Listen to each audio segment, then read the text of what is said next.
Hello friends, आपके अपने channel Jaiswal virtual classes में एक बार फिर आपका स्वागत है। फ्रेंड्स, आज मैं एलटी मेंस एग्जाम को दृष्टिगत रखते हुए फिर एक नए प्रश्न के साथ आपके बीच में उपस्थित हुआ हूं। और आज की इस वीडियो में फ्रेंड्स हम जिस प्रश्न पर डिस्कस करने वाले हैं वह है मनु के राज्य और राजधर्म संबंधी विचारों का वर्णन कीजिए।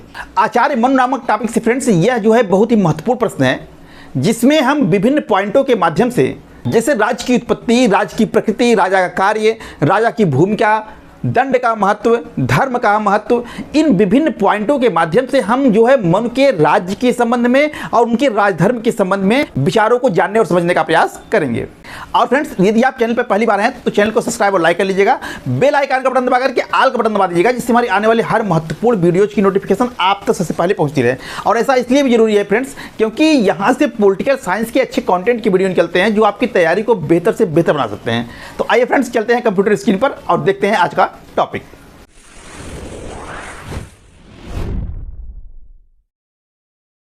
तो friends, LT mains exam answer writing technique, ये भी दीर्घ उत्तरी का प्रश्न है, जिसके लिए कुल निर्धारित अंक है 12 और समय इसके लिए भी 9 मिनट रखा गया है और अधिकतम शब्दों की सीमा जो है वो 200 शब्द है। ठीक है।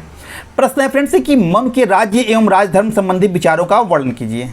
यानी मनु के राज्य के बारे में और उसकी राजधर्म के संबंध में क्या विचार हैं, इनका वर्णन करना है। बड़ा इंपॉर्टेंट क्वेश्चन है। तो देखिए, शुरुआत इसकी भूमिका से हम लोग करते हैं। भूमिका दिया गया फ्रेंड्स यहाँ पर कि मनु ने मनुस्मृति में राज्य को धर्म पर आधारित संस्था माना और उनके अनुसार राजा का प्रमुख कर्तव्य जो है धर्म की स्थापना करना और संरक्षण करना है। संक्षिप्त भूमिका देने के बाद हम लोग मुख्य विवेचना पर आते हैं और इनके राज्य के बारे में, राजधर्म के बारे में क्या विचार है, इसके हम कुछ पॉइंट्स के माध्यम से स्पष्ट करने का प्रयास करते हैं। पहला हेडिंग दिया गया है कि राज्य की उत्पत्ति, यानी कि मनु जो है राज्य की उत्पत्ति को कैसे मानते हैं। तो दिया गया है कि अराजकता से बचने के लिए राज्य की स्थापना हुई ताकि समाज में व्यवस्था बनी रहे। फ्रेंड्स, मनु ने अपने ग्रंथ मनुस्मृति में राज्य की उत्पत्ति की दैवी सिद्धांत का प्रतिपादन किया। उन्होंने बताया कि समाज में पहले अराजकता का माहौल था, बर्बरता थी और जिससे किसी नियम या किसी संगठन का अस्तित्व नहीं था और लोगों का जीवन भी सुरक्षित नहीं था, क्योंकि अराजकता का माहौल था। इससे बचने के लिए लोग ईश्वर के पास गए और उन्होंने मनु को राजा के रूप में नियुक्त किया। इस तरह से मनु ने राज्य की उत्पत्ति का कारण क्या बताया? अराजकता का माहौल। और राज्य की प्रकृति कैसी है? तो मनु ने राज्य को एक सावयव मानते हुए उसके 7 अंगों की विवेचना की। यानी 7 अंग में कौन? स्वामी, अमात्य, जन, दुर्ग, कोष, दंड और मित्र। यानी मनु ने भी राज्य के सप्तांग सिद्धांत की विवेचना किया है। तो वही बताया गया कि मनु के अनुसार जो है राज्य की प्रकृति एक सावयव है, यानी राज्य एक शरीर के समान है जिसके 7 अंग होते हैं और उसके 7 अंग ये बताए हैं। इसके बाद राजा की क्या भूमिका होती है राज्य में, इस पे मनु का विचार है कि राजा जो है वो धर्म का रक्षक होता है, उसे निष्पक्ष, न्यायप्रिय एवं प्रजाहितकारी होना चाहिए। राजा के कर्तव्य क्या होते हैं? तो मनु ने बताया कि राजा का कर्तव्य है प्रजा की रक्षा करना, न्याय प्रदान करना, कानून धर्म का पालन करवाना, प्रशासन को सुचारू रूप से चलाना, विद्वान ब्राह्मणों और असहायों की सहायता करना, कृषि व्यापार को बढ़ावा देना। तो संक्षेप में जो है, आप चाहें तो इसको जो है 6-7 पॉइंट लिखा गया है यहाँ पर, आप चाहें तो इसको एक आध दो कम भी कर सकते हैं। अगर 200 शब्दों की सीमा से बाहर जा रहा है प्रश्न, तो नहीं जा रहा है तो आप इसको रख सकते हैं। ठीक है। अगला है दंड सिद्धांत। मनु के अनुसार दंड समाज में अनुशासन बनाए रखने का मुख्य साधन है। दंड के भय से लोग धर्म का पालन करते हैं। धर्म का महत्व, तो मनु कहते हैं कि धर्म ही कानून का आधार है जिसके अनुसार शासन संचालित होना चाहिए। इस तरह से फ्रेंड्स देख रहे हैं कि छोटे छोटे व्याख्या हम कर रहे हैं। हम लोग बहुत व्याख्या में जाने का प्रयास नहीं कर रहे हैं, उसके सार को बता रहे हैं, क्योंकि शब्द की सीमा है 200 शब्दों के अंदर उसको लिखना है। इसको ध्यान में रखते हुए हम लोग जो है सीमा के अंदर ही रहने का प्रयास कर रहे हैं, बहुत विस्तार में जाने की ज़रूरत नहीं है। इतने पॉइंट्स बताने के बाद हम निष्कर्ष की तरफ आ गए हैं और निष्कर्ष में लिख रहे हैं कि अतः मनु के विचारों में राज्य एक धार्मिक नैतिक संस्था है जहां राजा धर्म के अनुसार शासन कर समाज में शांति एवं न्याय स्थापित करता है। उनके विचार आज भी सुशासन के संदर्भ में प्रासंगिक हैं। इस तरह से इनके पूरे विचारों पर एक संतुलित निष्कर्ष लिख करके इस प्रश्न को यहाँ पर समाप्त किया गया। तो जो यह प्रश्न पूछा है कि मनु के राज्य और राजधर्म संबंधी विचारों को वर्णन कीजिए, तो हमने 4-5-6 पॉइंट के माध्यम से इसको स्पष्ट करने का प्रयास कर दिया। एक बार पूरे क्वेश्चन को हम लोग फिर से देख लेते हैं। प्रश्न है कि मनु के राज्य एवं राजधर्म संबंधी विचारों का वर्णन कीजिए।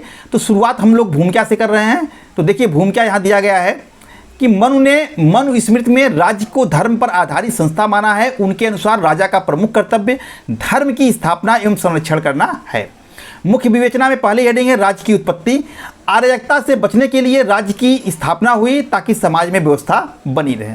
राज्य की प्रकृति, मनु ने राज्य को एक सावयव मानते हुए उसके 7 अंगों स्वामी, अमात्य, जन, दुर्ग, कोष, दंड और मित्र की विवेचना की।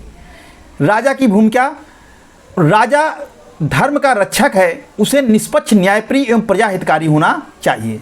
राज्य धर्म यानी राजा का कर्तव्य क्या है, तो प्रजा की रक्षा करना, न्याय प्रदान करना, कानून धर्म का पालन करवाना, प्रशासन को सुचारू रूप से चलाना, विद्वान ब्राह्मणों एवं असहायों की सहायता करना, कृषि व्यापार को बढ़ावा देना। दंड के सिद्धांत, तो मनु के अनुसार दंड समाज में अनुशासन बनाए रखने का मुख्य साधन है। दंड के भय से लोग धर्म का पालन करते हैं। अब अंतिम है धर्म का महत्व। मनु कहते हैं कि धर्म ही कानून का आधार है जिसके अनुसार शासन संचालित होता है। इन सब पॉइंटों की विवेचना करने के बाद निष्कर्ष लिखते हैं हम। अतः मनु के विचारों में राज्य एक धार्मिक नैतिक संस्था है जहां राजा धर्म के अनुसार शासन कर समाज में शांति एवं न्याय स्थापित करता है। उनके विचार आज भी सुशासन के संदर्भ में प्रासंगिक हैं।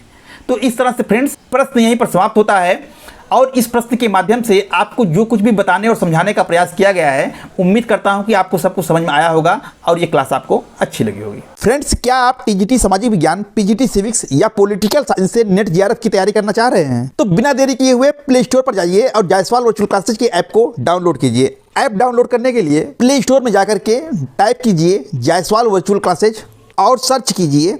आपको कुछ इस तरह से इंटरफेस खुल के सामने आएगा और वहाँ जायसवाल वर्चुअल क्लासेज का आपको लोगो दिखाई दे रहा होगा।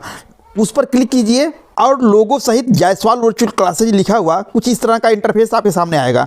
आप इंस्टॉल का बटन दबा दीजिए। इंस्टॉल होने के बाद ओपन का बटन दबाएंगे तो जायसवाल वर्चुअल क्लासेज का ऐप खुल जाएगा। यहाँ पर आपको लॉगिन करने के लिए मोबाइल नंबर और कुछ परमिशन मांगा जाएगा। जैसे ही आप मोबाइल नंबर डाल के परमिशन देते हैं, ऐप चालू हो जाएगा और सारी सूचनाएं यहीं पर मिल जाएंगी। तो बिना देरी किए हुए फ्रेंड्स ऐप को डाउनलोड कीजिए।